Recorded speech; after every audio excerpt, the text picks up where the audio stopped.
amigos, está começando mais um programa aqui nos estúdios da Clube Esportes, é o Clube Esportes Debates, Douglas Ribeiro e Diego Barbosa, é um prazer tê-los vocês aqui. Nós vamos debater, falar do esporte, Cruzeiro, Atlético e América, tudo que tem acontecido nos bastidores, nós vamos bater esse bate-papo, interagindo com você do outro lado da telinha, beleza? Fala comigo, Douglas, como que tá as coisas? Tudo bem, Luciano? Bacana? E você, meu amigo? Bom, Luciano. Tá jóia, cara? Tamo indo. Tem gostado do que tem acontecido aí nos bastidores do Cruzeiro? Quem tem gostado, né? Essa é a grande pergunta, né? Talvez os rivais estejam gostando, né? Mas a torcida não está gostando, não. O grande problema é os deboches, né? Nós que somos torcedores e profissionais da área da comunicação, a gente vê nos bastidores essa confusão que está acontecendo aí com o Cruzeiro.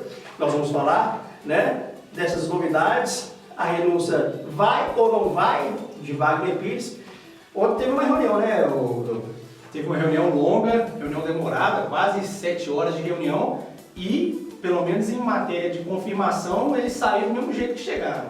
Nenhuma confirmação oficial, tem muita conversa acontecendo. No momento, os dois maiores empecilhos, pelo que a gente escuta, que a gente apurou, são em relação ao Granata, que é o segundo vice de futebol. Inclusive, ele respondeu uma entrevista ao Globoesporte.com falando que não tem a pretensão de renunciar. O próprio Dalai Rocha, que é o presidente do Conselho do Cruzeiro, ele já, numa carta aberta, ele já falou que nessa própria carta dele, ele já cita o Granata como um dos principais empecilhos, dos três ali, do presidente e dos dois vices.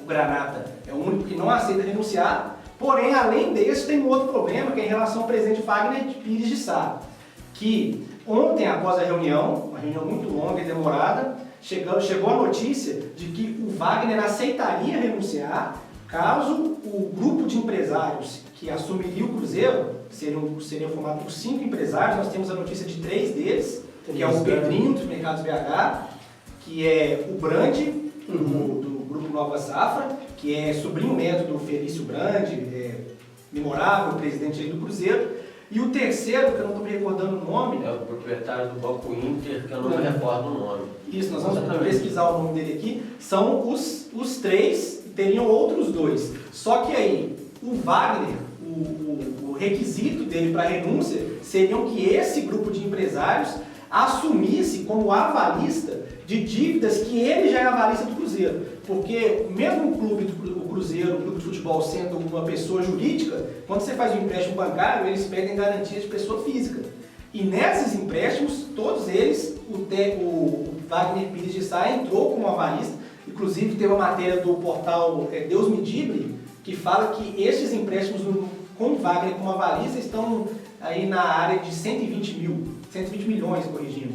Esses empréstimos que o Cruzeiro fez com o Wagner como avalista. Então, dos requisitos do Wagner para a renúncia seriam que estes empréstimos, esse grupo de empresários que assumisse o Cruzeiro, assumiria como avalista dele também. Então, são as duas dificuldades que se apresentam no momento.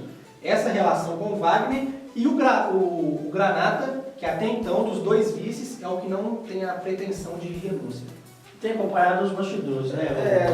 Em relação a essa dívida aí, tem informação de uma outra fonte que são 150 milhões que o presidente Wagner, ele espera que em breve seja o ex-presidente, junto com o Emílio, pegaram o empréstimo do banco de 150 milhões, que são avalistas desse empréstimo, e eles contavam com aquele empréstimo dos 300 milhões para cobrir isso. A partir de que isso não foi coberto, a grande preocupação deles para sair do Cruzeiro realmente é a situação financeira, e que eles aguardam que esses empresários se apresentem para serem os avalistas dessa dívida.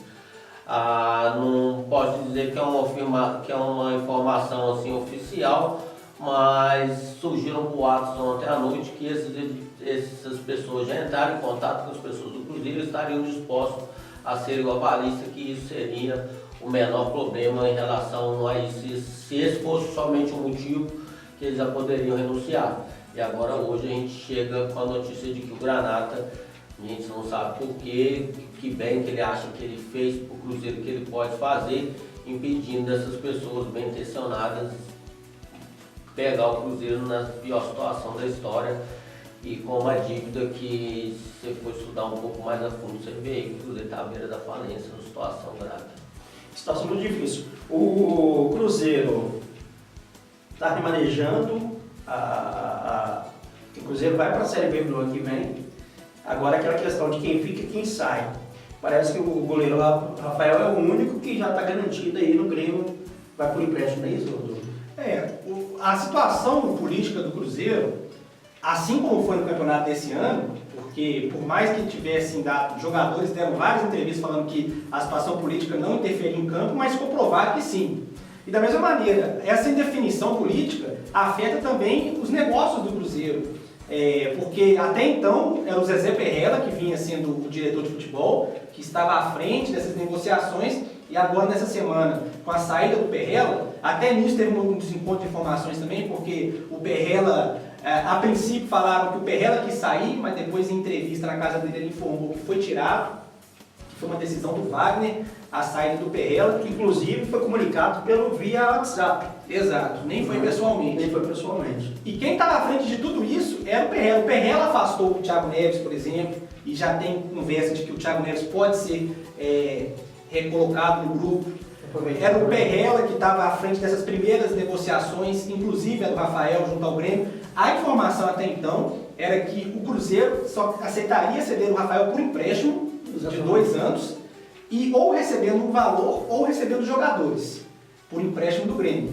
Seria essa a condição, porque a intenção é que o Fábio, que já renovou o contrato por mais um ano, vai ficar no ano do centenário, vai disputar a divisão de acesso, a segunda divisão com o Cruzeiro, e que aí, acabando esse contrato do Fábio, ele se aposentadoria e o Rafael se aposentaria e o Rafael voltava para ser o goleiro titular do Cruzeiro por mais alguns anos. Só que essa negociação também era do Perrella.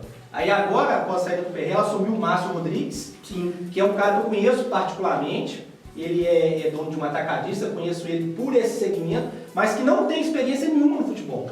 É isso que eu ia falar, eu ia tocar isso nesse assunto, porque estão falando de 5 nomes que assumiriam a reconstrução do time estrelado, do time do Cruzeiro. Entre eles não falamos do Pedro, né? Outros nomes ainda a gente vai apurar, mas nós que estamos aqui por trás, fazendo a cobertura do futebol, dos bastidores, dentro dos estádios, dentro dos CTs de treinamento, a gente observa, e detalhe, não se mistura arroz e feijão com futebol. Não se mistura, porque você fazer uma administração de um supermercado é uma coisa, futebol é totalmente diferente. Aí fica a minha pergunta, será que, você colocou muito bem, ele não tem uma certa experiência. No meu ponto de vista, hoje, na minha opinião, o nome certo para subir o Cruzeiro, para tirar o Cruzeiro dessa situação, por mais que falam mal dele, que criticam, que ele roubou, que fez, que deixou de fazer, mas o nome, na minha opinião, de gestão de futebol, tem 2 nomes hoje, Calil e Zezé Perrella. Eu acho que o Zezé Perrella se encaixaria muito bem nesse momento do Cruzeiro e conseguiria tirar o Cruzeiro dessa situação. Com certeza, né? A gente já o Cruzeiro tem uma experiência aí que quase levou a essa tragédia em 2011, que foi colocar o Dimas Fonseca, uma pessoa ligada à construtora, sem nenhuma experiência com futebol, e quase que mas deu... isso aí tem a ver com política. E quase que deu no que deu, né? A gente sabe Isso mais aí ou já menos, tinha um interesse... a gente sabe mais ou menos os bastidores do interesse disso, e o clube quase pagou muito caro com isso. Da mesma forma que o clube paga muito caro por estar onde está, pela entrada do Itair Machado. O cara com o currículo que tem, fazendo o que fez com a Ipatinga, consegue entrar no Cruzeiro, é uma coisa meio fora da realidade. Qualquer lugar que você for trabalhar, você tem que apresentar um currículo bom, né? Ele apresentou um currículo ruim e ganhou o Cruzeiro nas mãos.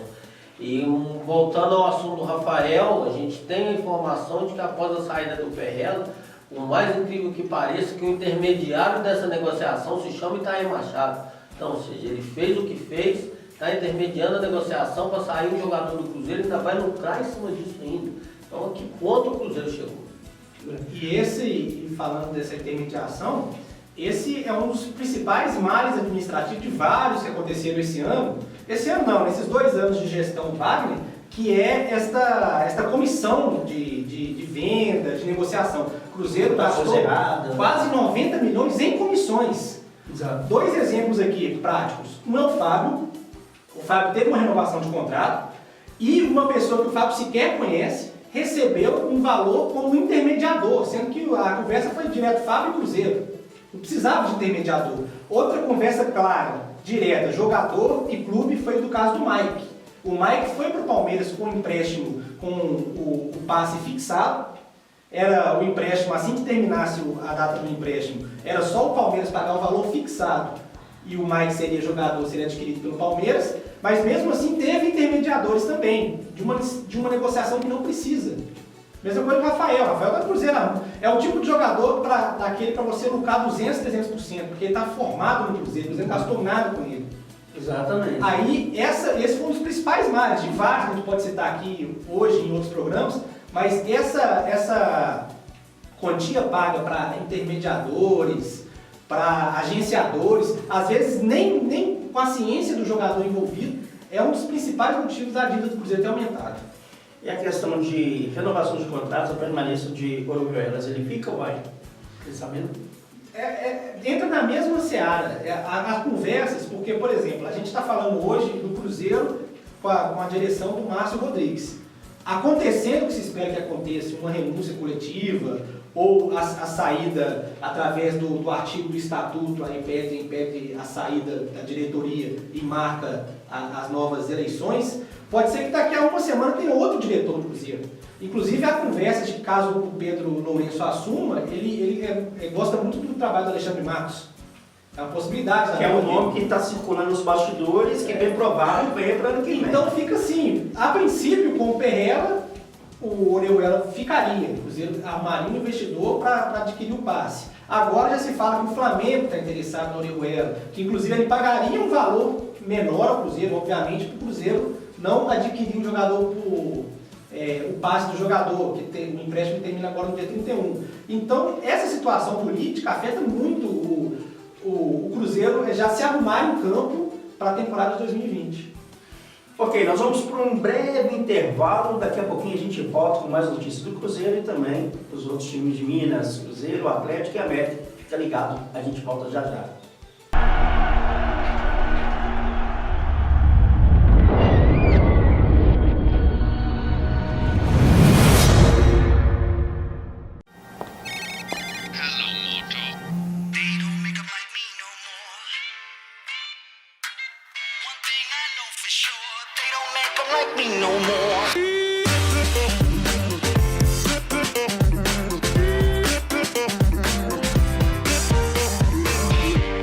A supernova, brand new code hanging on my shoulders. I got what you need, I'm your main controller. So hop right in and don't take it slower. Get on up to my cloud, ain't nobody here's taking us down. Hit 'em with the rhythm, banging that sound. That's when we get 'em, hit the whole town. Got what you want, I got what you need. You bring the lock, I got the key. Come turn me on, can't get enough. Don't fit the box, don't fit the mold, cause you know I just tear it up. They don't make 'em like me no more. They don't make 'em like me no more. Don't make 'em like me no more. Porque eu só faço com você, só quero com você, só gosto com você. Adivinha o quê? Ela tem grãos selecionados, fica soltinha como só ela e absorve muito mais o molho. Com tanta suculência, adivinha quem ficou com água na boca? Só todo mundo. Massa é Santa Malha, suculenta, que só ela. A Unicor 5 estrelas entra em campo e vem com números impressionantes. 26 opções de curso à distância, com nota 4 no MEC e com 50% de desconto para os sócios do Cruzeiro. Conheça os cursos e inscreva-se.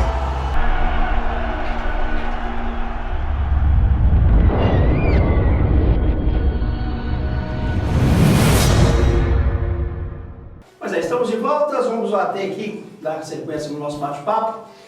Vamos continuar falando um pouco mais do Cruzeiro.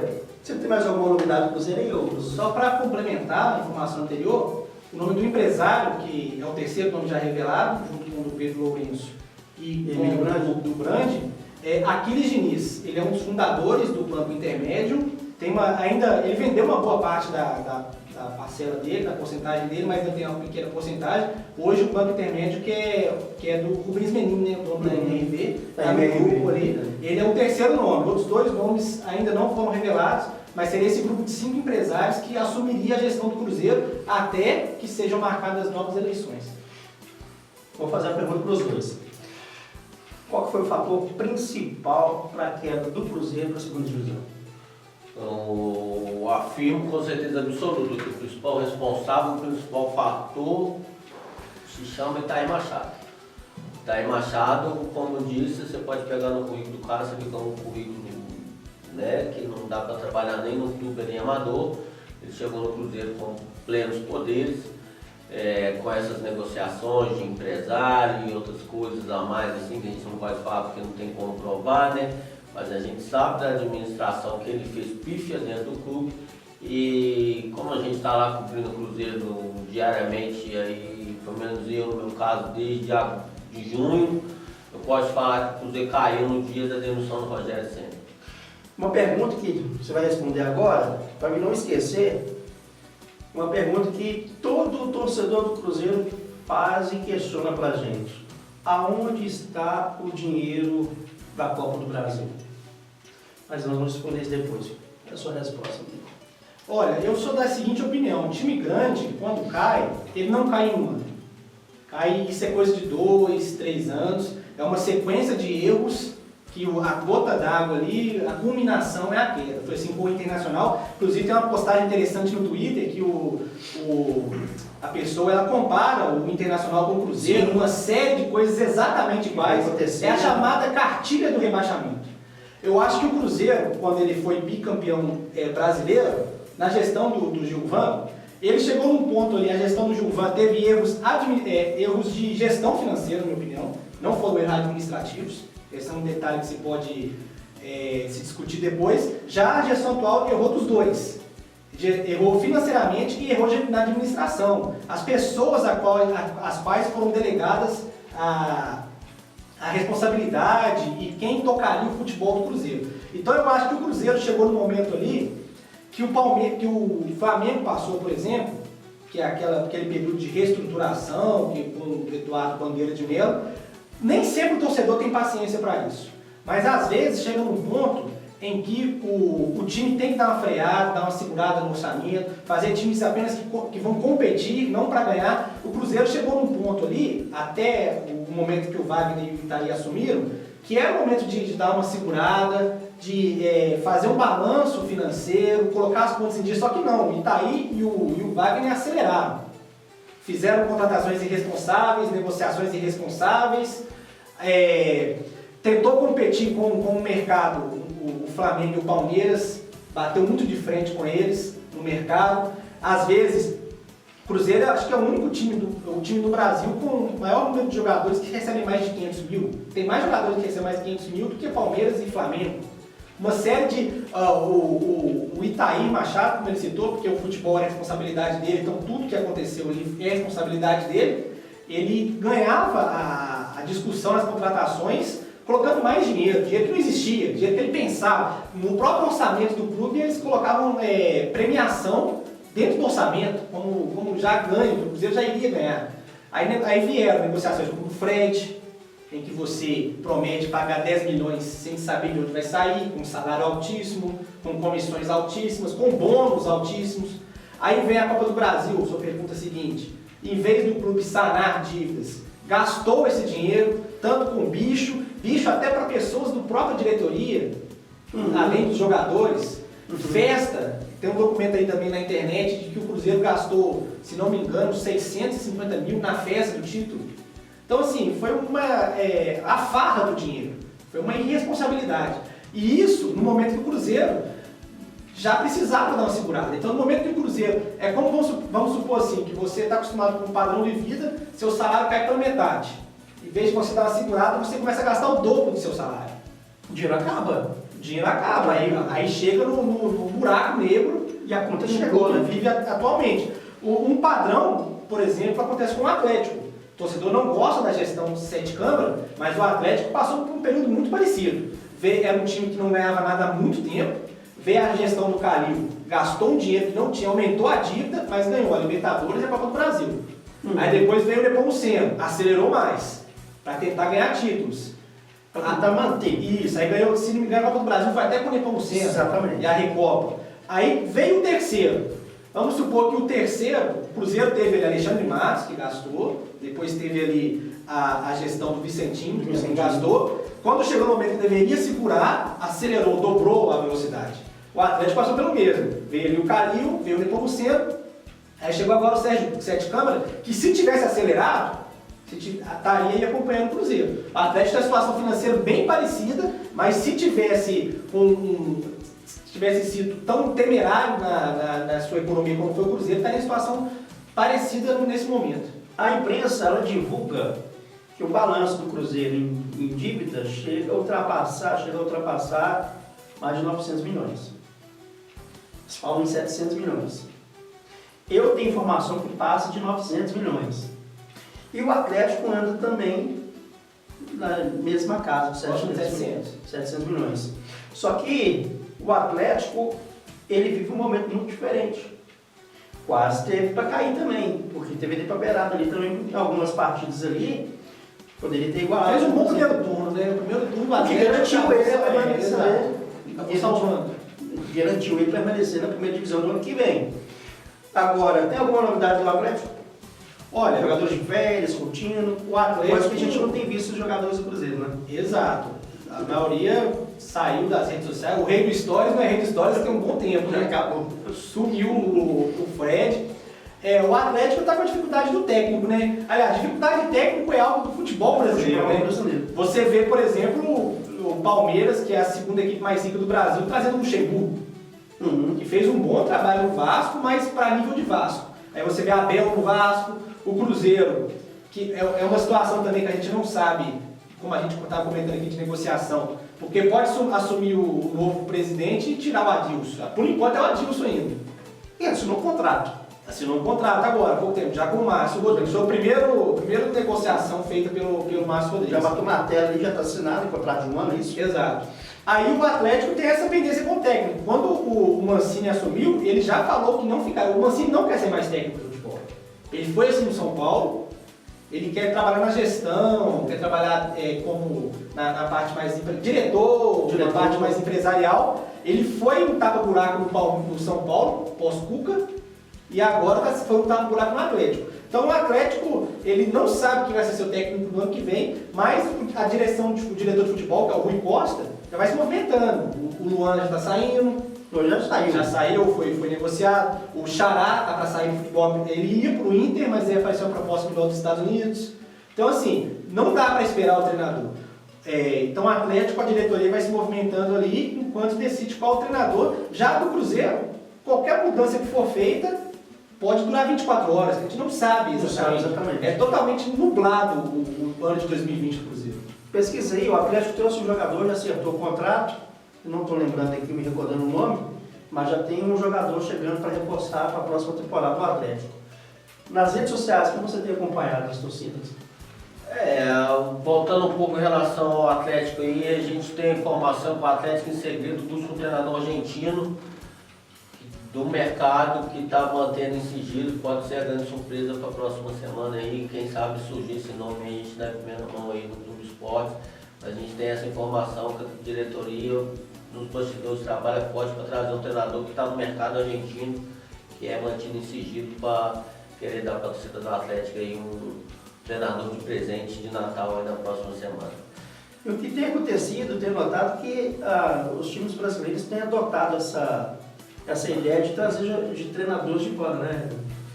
Olha, 2019 foi uma experiência muito boa em relação a técnicos estrangeiros. Eu não me recordo de outro ano, teve outros treinadores, mas todos com trabalho no mínimo contestável. Teve se não me engano, o Fucini, que foi técnico do Inter, que acabou saindo um pouco antes da Libertadores. Da semifinal. Isso, que foi um bom trabalho, mas aí teve o Paulo Bento no Cruzeiro, que também pegou um time muito difícil de se trabalhar. Não foi um trabalho tão bom, então eu acho que é efeito disso, principalmente São Paulo, fez um ótimo trabalho no Santos, e o Jorge Jesus, que em 6 meses fez um milagre ali no Mas nós vamos falar disso do Flamengo. Eu acho que não é um milagre, porque com o elenco que o Flamengo tem hoje, Eu acho que qualquer treinador encaixaria bem. Não, fala assim, não, que a gente viu com o Abel. Exato. É uma proposta de jogo diferente daquilo que a gente está acostumado.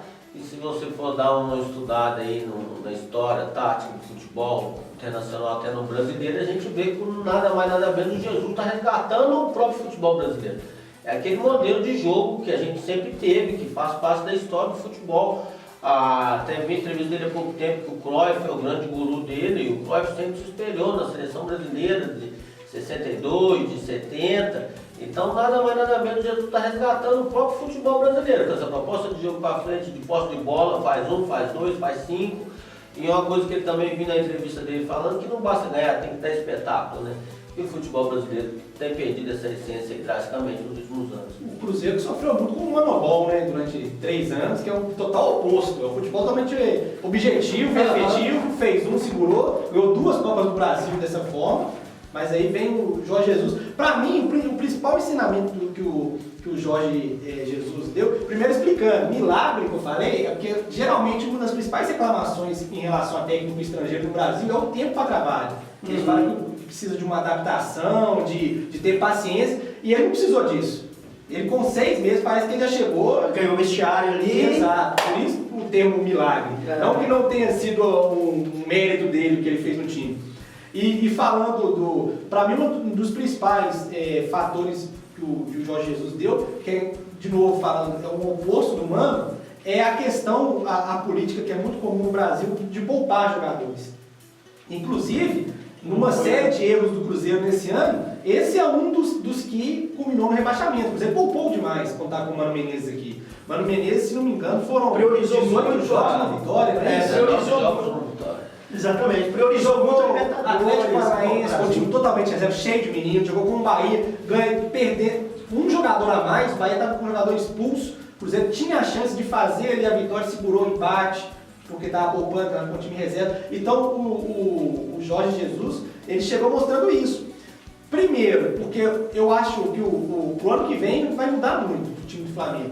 Mas eu acho que esse ano, o time titular e o reserva do Flamengo, o abismo é muito grande, a diferença. Então eu acho que esse foi um dos motivos que levou o Jorge Jesus a não poupar tanto. Porque quem que tem de diferencial no banco do Flamengo? O Diego, talvez. Os laterais reservas são muito inferiores aos titulares. O ataque é muito inferior. Então assim, aí o Jorge Jesus ele trouxe essa mentalidade de não poupar e ganhou, foi ganhando. E eu acho que... aquele medo de perder jogador por contusão, porque ele teve essa ideia, mas teve o risco de perder um jogador importante no meio campo, aquela fala dele, aquele negócio todo, e acabou contribuindo para que o Cruzeiro venha cair. Porque... e a gente também não sabe se é com certeza absoluta até que ponto isso interferiu dentro do vestiário, né? Porque a gente vai relembrando as coisas, e eu lembro com perfeição aí que após o 4x0 do Grêmio Independência, eu entrevisto o Fábio, pergunto ao Fábio o que aconteceu, e o Fábio fala que além do time não estava conseguindo produzir no início, não estava conseguindo manter, o grande problema do Cruzeiro era ter priorizado a competição. Então se você pegar isso lá, isso do Cruzeiro e Grêmio Independência foi o quê? Lá no início do segundo turno, olha o tempo que ainda estava para frente. O Fábio ter falado isso lá, até que ponto isso incomodou? Até que ponto isso gerou um conflito dentro do vestiário, um conflito dentro de jogadores? Inclusive tem também a ver com a diretoria, que pediu para priorizar os campeonatos importantes por causa do... O Perrella, ele chegou a falar em 2, 3 entrevistas, culpando claramente o Mano Menezes, falando que o Mano Menezes era Depois ele deu uma meia culpa aí, mas ele falou claramente que, na opinião dele, um dos principais responsáveis. E o Mano, eu achei que ele aprenderia com os erros, mas mostrou que não, porque um pouquinho antes de sair do Palmeiras, no jogo anterior ali ao do Flamengo, ele jogou com um time totalmente reserva do Fluminense. O Palmeiras já era campeão, aí na cabeça dele parecia que ele era o único que via aquele jogo como o jogo do ano, porque ele deixou de jogar com o time totalmente reserva contra o Fluminense, perdeu. Foi no jogo seguinte, com o time titular contra o Palmeiras, Flamengo, perdeu também. Então assim, isso aí tem nem um mês. Então parece que não aprendeu com os erros. Flamengo, campeão mundial? Difícil, né? Difícil, mas eu acho que o nível de dificuldade, vamos dizer assim, o nível de diferença técnica do europeu para o sul-americano esse ano deu uma diminuída. Se compararmos, por exemplo, com quando o Grêmio enfrentou o Real. A diferença era muito maior. Então, assim, é difícil, mas é futebol. Mas eu acho uma dificuldade que o Flamengo deve ter, porque se você pegar todos os últimos campeões mundiais brasileiros, é só um estilo de jogo. E tá 7-7. Isso. Mas eu penso assim, você pega ali o São Paulo, de 2005, que venceu o próprio Liverpool. Conquistou 3, Você né? pega o Inter, em 2006, o Corinthians, em 2002, é a mesma coisa. Se segura aqui, vamos esperar aquela bola e fazer. E o Flamengo não joga assim. Então eu não sei se isso pode ser diferente para um time europeu, que está acostumado a ver o sul-americano chegando com a retranca, ou, sinceramente, eu não sei o que esperar desse jogo. E também tem os confrontos anteriores, né? Que cada ano complica mais o nível do futebol asiático e africano e da América do Central. Tá crescendo. Se não me engano, o Flamengo pegou o Al-Ahly, não é que o próprio Jesus treinou. Então, assim, tem que segurar. Mas eu acho que o Flamengo tem condições de ser campeão, não é impossível, mas eu ainda vejo o Liverpool como favorito. Bacana, nós vamos para um breve intervalo, não saia daí, daqui a pouquinho a gente volta.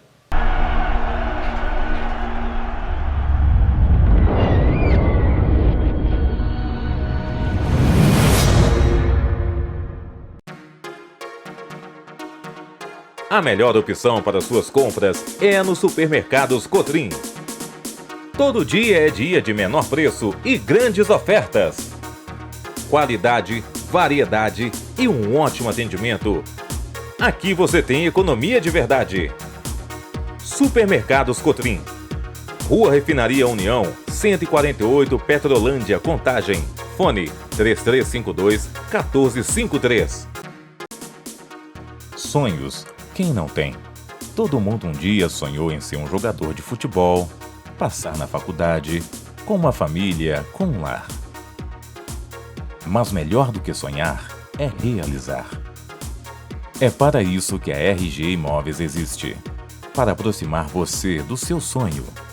Comprar, vender ou alugar é com a RG Imóveis. O imóvel dos seus sonhos mais perto de você. RG Imóveis, soluções em negócios imobiliários. Rua Refinaria Duque de Caxias 335, Petrolândia, Contagem. Fone 3397-5124. A AV Contabilidade é uma empresa que está pronta para auxiliar seus clientes no crescimento e fortalecimento administrativo, financeiro e contábil. Através de uma equipe capacitada e dedicada, busca alcançar ao máximo em qualidade, com total suporte de uma estrutura moderna e eficaz. AV Contabilidade. Venha comemorar bons resultados com a gente.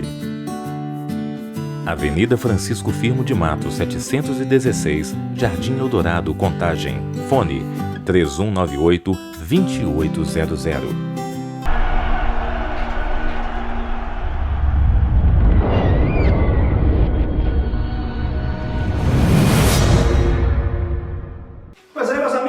Do intervalo, você ia falar, meu amigo, onde que eu te cortei? Não, você perguntou, acabei voltando no assunto, você perguntou sobre a torcida nas redes sociais. A gente tem acompanhado aí uma revolta muito grande de todos os segmentos de torcedores do Cruzeiro, com essa situação toda que o clube está passando, pela situação dos dirigentes, está criando uma certa dificuldade para essa renúncia. O torcedor do Cruzeiro coloca toda a sua esperança e todas as suas fichas no Pedrinho, enxerga como realmente o salvador, a pessoa que vai ser responsável pelo futuro do Cruzeiro daqui para frente. E desde ontem a gente vê que a revolta é muito grande com o Hermínio Lemos e com o Granato, principalmente agora de manhã, e a gente já está vendo vários movimentos de pessoas, num total que de alguma forma querem pressionar para que o Granato entenda que ele não fez bem para o Cruzeiro, não vai ser agora que ele vai fazer, que a obrigação dele é sair.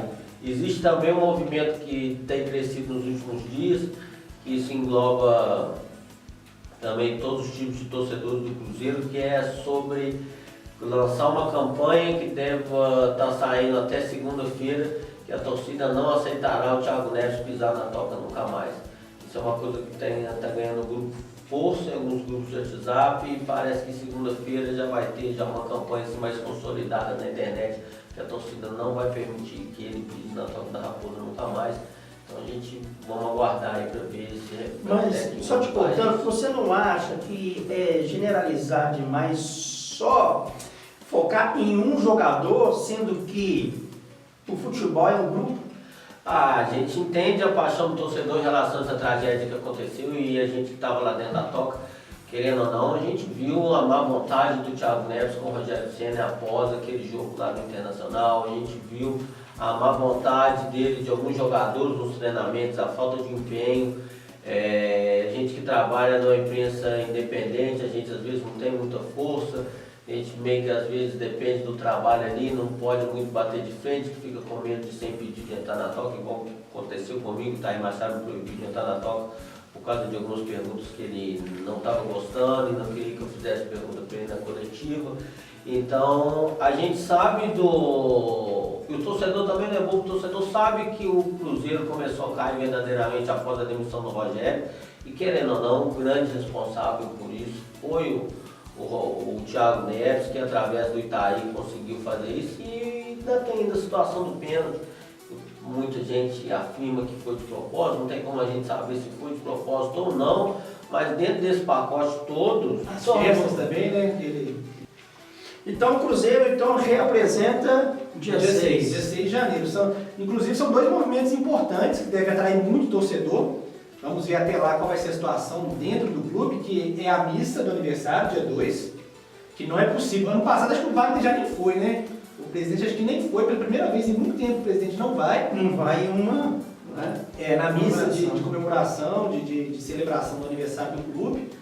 E vamos ver ano que vem, né, como que vai ser. Esperamos que já tenha pelo menos essa... Eu acho que esse conselho gestor assumindo, porque o que preocupa muito, o futebol hoje é um negócio, o futebol é movido pelo dinheiro, então aparecendo ali, o Cruzeiro tendo aparentemente uma fonte de renda, de onde tirar alguma coisa, vai acalmar torcedor, vai acalmar empresários, jogadores, para facilitar uma saída, porque isso complica até para quem quer rescindir, falar, pô, nós vamos rescindir como vocês não vão conseguir pagar? Uhum.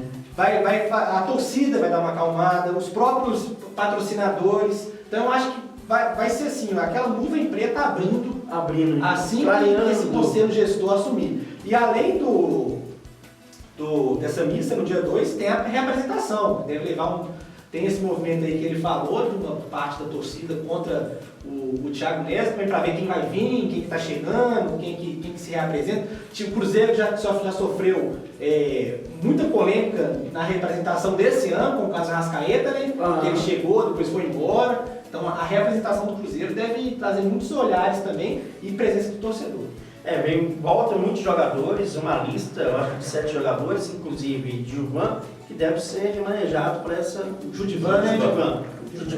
Fez um bom final de campeonato, jogando a Série B pelo Paraná. Sofreu uma lesão muito grave, né? Um jogador muito, muito promissor. Provavelmente, se tivesse seguindo aquela sequência, o jogador é complicado de falar, né? De prever futuro, mas se ele seguisse na sequência que ele estava, provavelmente está até na Europa hoje. É um jogador muito bom, muito promissor, teve aquela lesão, rodou bastante, tá, em empréstimos, e fez um bom final de campeonato com o Paraná. Acho que ele foi titular quase no segundo turno todo, fez 6 ou 8 gols. É uma aposta, na situação do Cruzeiro, é uma aposta válida. Além dele tem o Nonoca, que volta também, volante, forte. Tem o Marcelo Hermes, mais um lateral. Não sabemos aí a situação do Egídio e do Dodô. Dodô chegou a se cogitar no Grêmio, correto? E o Egídio houve umas conversas sobre o Santos. Sobre o Santos, que tem interesse no jogador, com essa desacerto, né? A insatisfação da torcida, me parece que ele está já fazendo as malas para ir para São Paulo. Então quem sabe aí o Rafael Santos, que é da base, e o Hermes, tem o Patrick Bray também, que é lateral, que está voltando, mas atuou muito no Coritiba como um meia, aberto ali pelo lado esquerdo. Tem a dupla de zaga, que essa acho que o Cruzeiro deve tentar se livrar, que é o Digão e o Manuel. Tem salários altos. E tem, eu acho que o Renato Kaiser, né? Terminou a temporada na Chapecoense e está voltando. Está voltando. E nessa situação que o Cruzeiro se encontra, mais uma vez voltando na situação do Rogério Ceni, o maior recurso do Cruzeiro é a base. O Rogério, para quem acompanhou, desde o primeiro treino dele, o Rogério montou um time de meninos com um meio campo muito bom, muito qualificado, formado pelo Adriano, o Rômulo, o Ederson e o Maurício. Que inclusive foi ele que subiu o Ederson, né? Exatamente, que ainda deixou para o Cruzeiro o Kaká e o Ederson poderia ter caído antes. E principalmente no ataque, que chama muita atenção e causou assim uma certa revolta da gente que acompanha o Cruzeiro. A insistência do David, um cara que chegou a ficar, se não me engano, em 35 partidas sem fazer um gol, 45 partidas sem fazer um gol. Em muitos jogos não atuou muito bem. E perdeu gols impressionantes. E o Elton Torrão, que é um menino da base do Cruzeiro, que fez a base do rival, veio para o Cruzeiro com um certo investimento. O Rogério sempre estava preparando esse menino para entrar no lugar do David. Ele entraria jogando contra o CSA no jogo lá de Alagoas. Ele machucou um ombro na última partida. Depois disso, da saída do Rogério, desses meninos da base, praticamente quase ninguém mais treinou com o Abel. Se eu não me engano, manteve só o Everton um ou outro treinamento, o Rafael Santos um ou outro. Então o Cruzeiro, nessa situação, o Cruzeiro tem um meio de campo formado da base de extrema qualidade, tem 2 atacantes de extrema qualidade, que é o Torrão e o Caio Rosa. E ainda tem o Rafael Santos, que é um extremo cobrador de falta, um cara especialista em cobrança de falta, que das vezes que a gente acompanhou o treinamento na toca, ele fez mais gols que o Thiago Neves e o Robinho, que são grandes especialistas já experientes. Chegou a jogar como titular contra o Palmeiras, lá em São Paulo. Então, com essa situação toda que o Cruzeiro vem passando aí, acho que se o Cruzeiro pegar essa base feita pelo Rogério, que ainda tem o Edu ainda, que é um grande zagueiro que pode formar a dupla de zaga ali com o Kaká, com a saída do Dedé, do Fabrício Bruno, o Cruzeiro tem um time pronto ali na base ali, que dá para entrar no Campeonato Mineiro e que a gente vai ver se realmente esse time aí que eu estou falando está para jogar, a gente vai ver que vai render muito mais do que esse que terminou o campeonato agora. Então eu acho que o Cruzeiro ainda tem, entre aspas, essa sorte de contar com esse time praticamente pronto na base e que nessa situação financeira aí vai ter que ser isso aí que vai ter que entrar no Campeonato Mineiro. Você acha que o Dedé sai? Espero que sim. Eu, como torcedor, espero que saia todo mundo desse pessoal aí, que não fique ninguém, que vá até o Henrique Mora, que fique só o Fábio lá e o resto pode ir. E tem o Bobó também, né? O Bobó que subiu, foi uma grande esperança no início do ano, deu até algumas oportunidades no Campeonato Mineiro. Ele entrava no finalzinho ali, mas aí a concorrência aumentou muito, né? Porque o Pedro Rocha chegou durante um bom tempo, foi 9, com o próprio Mano Menezes. Tinha o Fred, voltou de lesão no início do ano. Aí no finalzinho do ano chegou o Joel, que o Abel apaixonou com ele, começou a colocar direto, o cara que estava recuperando de um problema cardíaco, passou a jogar direto. Tinha o próprio Sassá, que é uma incógnita aí também. A torcida gosta muito de Sassá, mas não via essa produtividade toda. Então o Popó acabou perdendo espaço. E como ele falou, dá para formar um time aí do 1 ao 11. Até o goleiro, tem o goleiro, o Cruzeiro mais forma, né? Tem o Eudes, tem o Lucas França, que eu não sei se ele volta de empréstimo. Aí Tá voltando do Ceará. Tá voltando do Ceará. Tem o Everton na direita, Rafael Santos na esquerda, a zaga Kaká e Edu ou Fabrício Bruno. O Rômulo talvez saia, né? Não tem essa informação, ficaria muito chateado se ele saísse, que é um menino de extrema qualidade, que formou, a gente viu ali os primeiros treinos do Rogério, que ele formou o meio de campo com o Adriano, Rômulo, Ederson e Maurício, que chamava bastante a atenção da gente que acompanhava os treinos, que os três faziam rodízio, que cada hora um estava mais à frente, cada hora um mais para o lado, cada hora um mais defensivamente, e vi que os meninos tinham qualidade, tanto defensiva como ofensiva, no mesmo nível ali.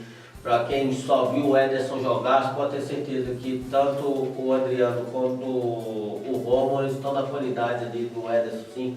Talvez um ou outro ali, até um pouco para mais ali, talvez uma qualidade a mais para atacar, outro na qualidade a mais para defender.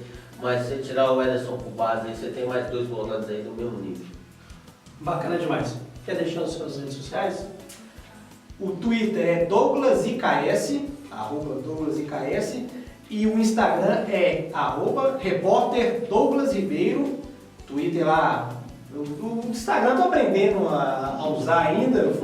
Até então eu pensava que Instagram era para foto de comida e de biquíni. Eu não uso biquíni e eu não como bem. Então assim, mas aí me convenceram a fazer o Instagram, tô aprendendo, tem 500 seguidores aí. Tá igual eu.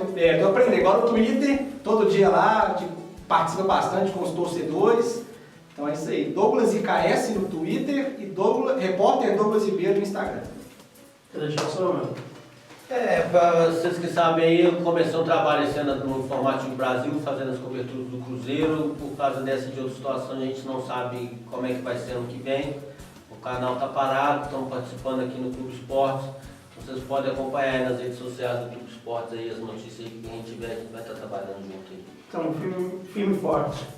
É isso aí, bacana demais. Vamos voltar, não vamos? Vamos voltar, claro. Vamos voltar. Esperamos com cada vez melhores notícias, né? E se Deus quiser, né? A renúncia do Granata em respeito ao Cruzeiro e a torcida que saia logo aí, entenda que não tem mais o que dar, não tem o que fazer, está na hora de deixar o Cruzeiro viver. É isso aí, muito obrigado pela sua atenção, pela sua participação. Um grande abraço aqui da equipe da Clube Esportes.